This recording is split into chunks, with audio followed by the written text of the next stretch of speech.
current state of Scrum Masters in the industry at the moment is pretty terrible.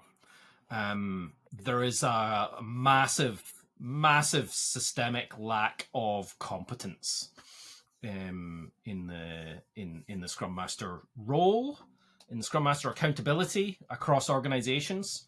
And I think much of this comes from the boom that we've had, the cash cow that we've had in the Agile world, where the demand for Scrum Masters to help teams, which really wasn't, I guess, realized as much before the early noughties, has far outstripped supply, right? So we want to have somebody with some kind of competence within this context on every team, in every group, in every department of every company, right? So whether you're called a Scrum Master or an Agile coach or whatever, it's all the same skill set.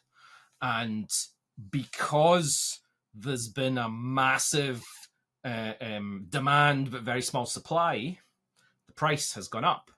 And because the price has gone up, all the folks who aren't even in IT, aren't even in that world of the context of that team, are looking at these very lucrative jobs over here in this other space, and the grass is greener over there, so let's go over there. And we have lots and lots of people over the last 15 almost 20 years, that have moved into this space to be a Scrum Master or Agile coach, who largely have no skills whatsoever within the context of the team.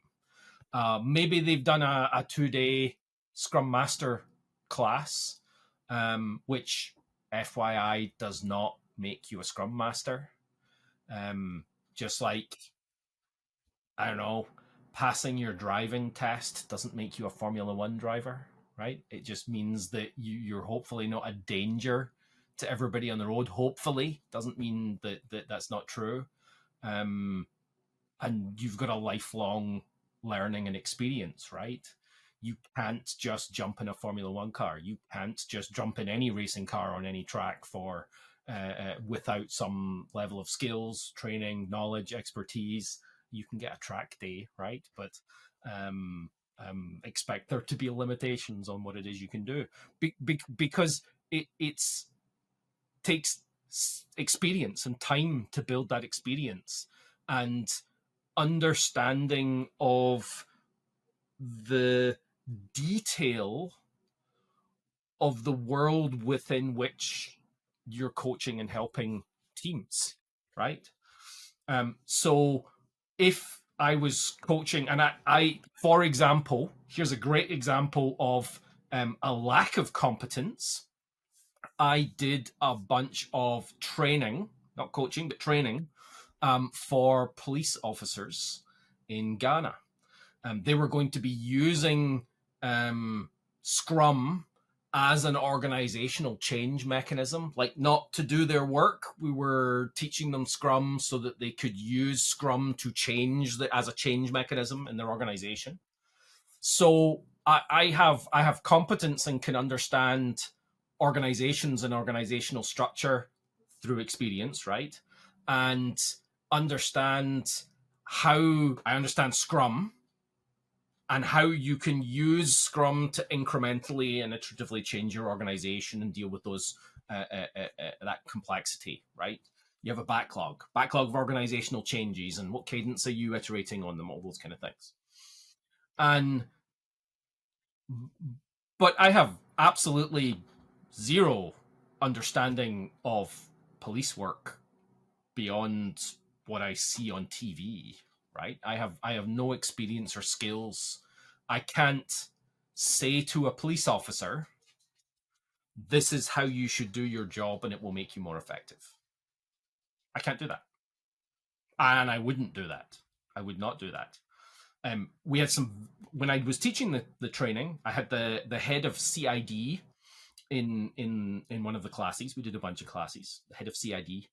And CID is If you're in the US, it would be the chief of detectives, maybe. I don't know, the head of detectives, lieutenant for detectives. CID in the UK and the British Empire world is the investigative division. I don't even know what it stands for. ID. I don't know. Anyway, so he was the head of CID, and he started asking me a bunch of questions about how he could apply the things we were talking about to police work. And I had to say, look, I have no knowledge or understanding of what it is you do beyond the movies. And I can imagine that you don't know how long it's going to take to solve a case, right? You have to do a bunch of work. You know there are some things you always have to do, and there'll be something different in every case, everything that you do. But you know perhaps what the definition of done, what the list of things at the end is that you need to have.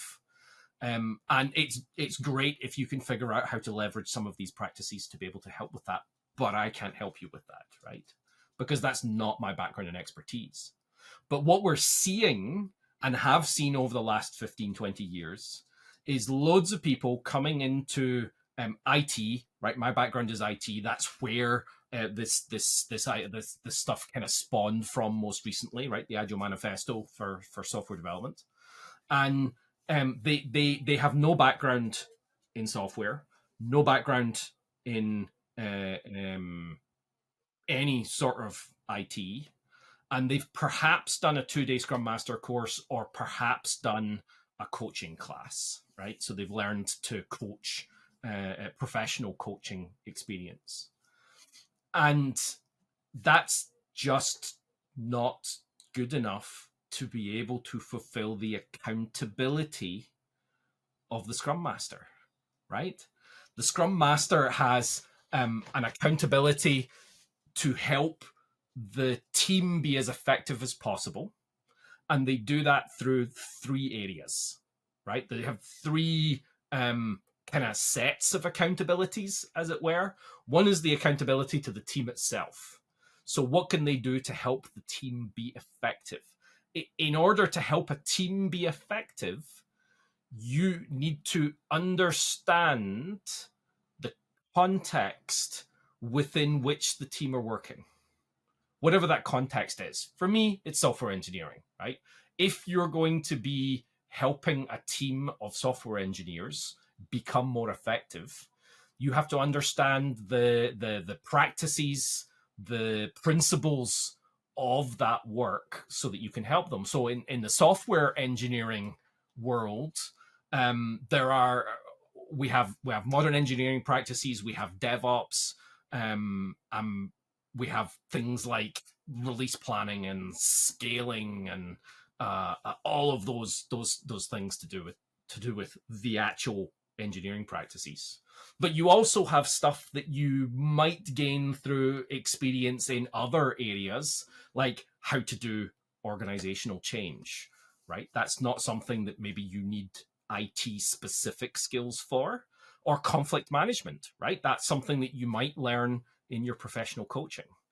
But that doesn't remove the need to have that understanding of what the team is working on, what it is they're doing. So for a Scrum Master within that context, within the context of a software team, right? There would be other things on my list if it was for a different type of work. But for a software team, I would expect them to understand DevOps principles, DevOps practices, understand what it takes to fulfill them, what it looks like when they're being successful, to understand modern engineering practices, right? What if the team's work is building software? You need to understand how to build software in order to help the team be effective at building software, because they might not know. I've worked with lots of teams all over the world as a DevOps consultant, as an Agile consultant, that have huge gaps in their understanding of huge, massive gaps in what it is they do. The one of the biggest ones that I usually use as an example, right? Biggest gap was using source control and understanding branching, but not understanding merging, not understanding that there are tools within your source control system that allow you to merge code in a mostly automated fashion, right? If there's no conflicting changes and then dealing with conflicts. And I worked with a team, it was 30 engineers in an organization. They'd been building software for many years. There was lead engineers, there was people who'd been building software for many years. And they had no idea that there were tools inside of the source control system that allowed you to merge code, and they were doing it manually with Beyond Compare, right? They were just comparing files and copying across the bits that they wanted. Hugely error prone, huge number of bugs introduced by that kind of mechanism because they weren't using those tools. If I didn't know that those tools existed, if I didn't understand the workflow of source control, right? Regardless of whether you've actually used source control or not, although I think if you're going to be working with software teams, you have to understand how source control works. You have to understand how automated builds work. You have to understand how work items, the work that you're doing can be linked to the code so that you can get more effective understanding of what's being changed and how it's being changed and how you're testing it. And that doesn't require you to have been a software engineer, right? If you've been a tester or you've been an analyst on a team and you've done those things for many years, you're going to understand those things. And if you don't understand those things, you need to learn those things, right? In order to be an effective Scrum Master for a software engineering team. But that's just one of the things one of the three things that a Scrum Master is accountable for. They're also accountable for services to the product owner, not just to the team, but specifically to the product owner. So what does the product owner do? The product owner maximizes the value delivered by the work from the team. So one of the Scrum Master's jobs, roles, accountabilities, things they have to do is they have to be able to enable and help that product owner become more effective, because that product owner might not understand the things that they have to do. They might not understand the processes and practices that are available to them. They might have outdated knowledge. They might come from a traditional background where we're not doing fast iterations. And while most of the practices can still be used, they need to be modified to allow it to work in the iterative and incremental world, right, of continuous delivery and continuous learning. So how do you help them if you don't understand what they do? How do you know that they don't understand hypothesis-driven engineering practices if you don't understand hypothesis-driven engineering practices? How do you know that they should be able to look at the telemetry from the product and understand and use it to help inform the decisions that they're making?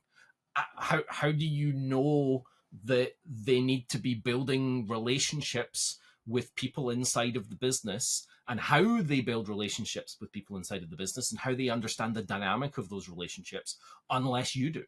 You can't help them do that. You can't help them do something that they don't know or don't understand how to do already.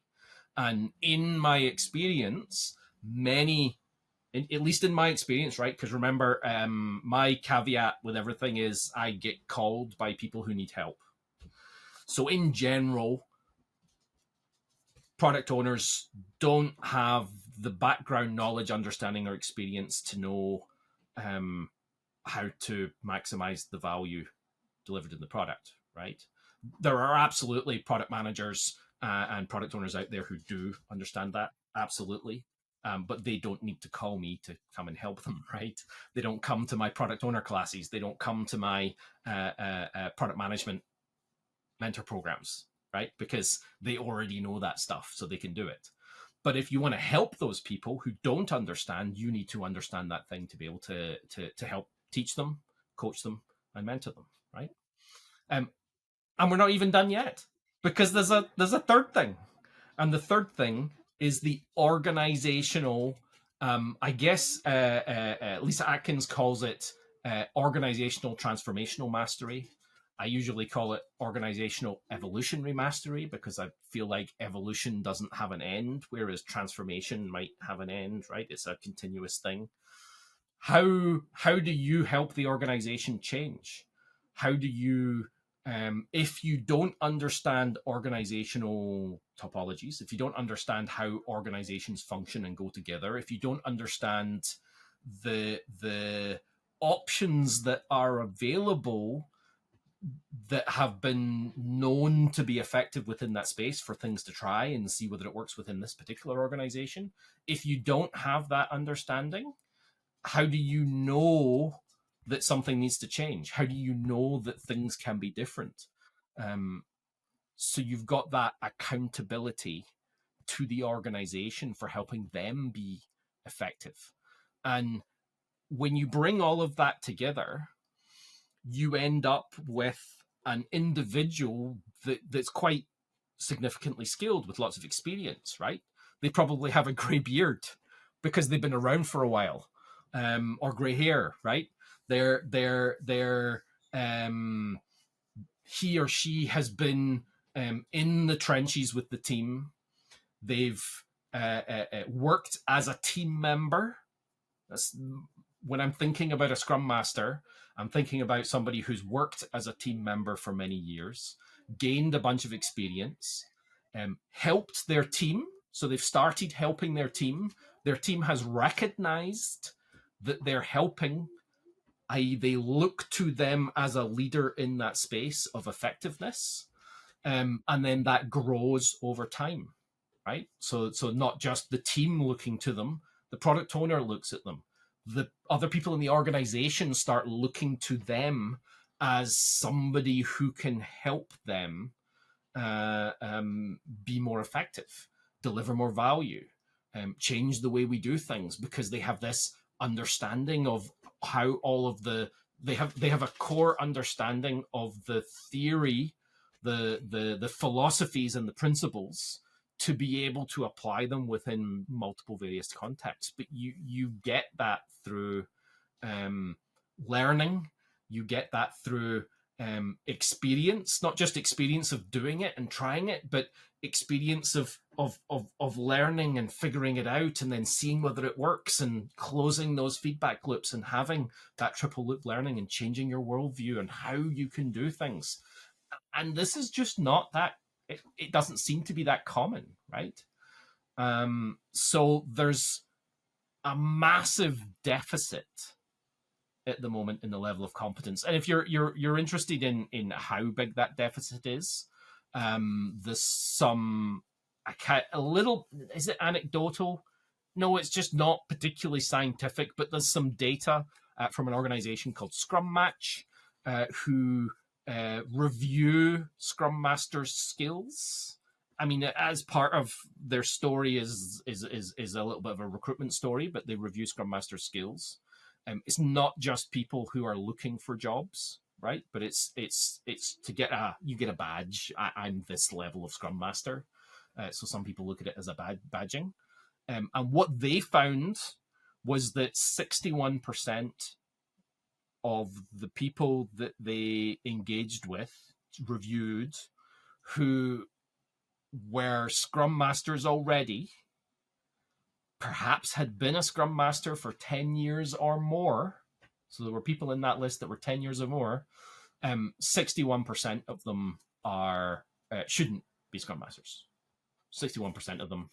I think it was 38. I'm going to be a little bit off on the percentages, but only by fractions.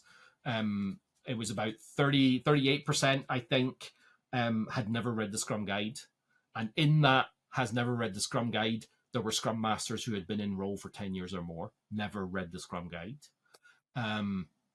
There were the rest of that 61% were I've read the Scrum guide, but I don't really understand Scrum that well. I understand Scrum, and I can rudimentary apply it to organizations.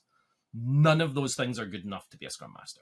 None of those things are good enough to help a product team be more effective. So it's absolutely no surprise that as we enter a period of fiscal uncertainty, a global fiscal uncertainty, that organizations are looking to reduce their costs, and they're looking at the capability of the people that they currently have as Scrum Masters, and they're saying this isn't good enough.